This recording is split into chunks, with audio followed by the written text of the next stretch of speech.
Hi guys, today I'm going to be harvesting my red Pontiac potatoes. And I know somebody in the comments is going to tell me that I should wait until the foliage dies back to get the best yields and the biggest potatoes. I already know this. I just want to get these dug up because I have limited space here and I want to get something else planted out while I still have the opportunity.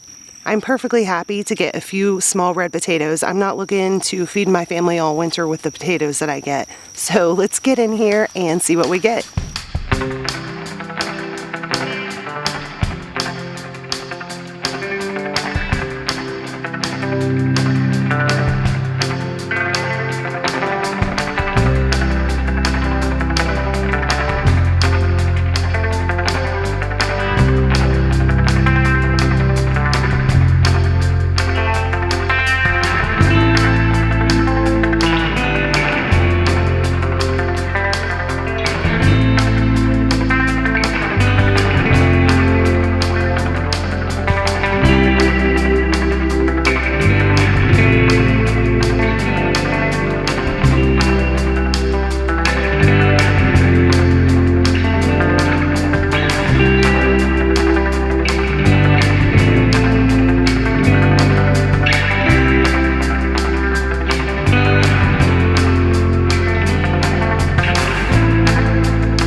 And that's it for my potato harvest. I'm pretty happy with what I got for the amount of potatoes I planted, considering that this garden gets partial shade and I harvested these early, so I'm very happy with these. It's like 90 degrees out right now and I'm wearing jeans. It's really hot. The sun's getting ready to come up over this area of the garden. So I'm done for now, but later on I am gonna make another sweep through here and make sure that I didn't miss any potatoes.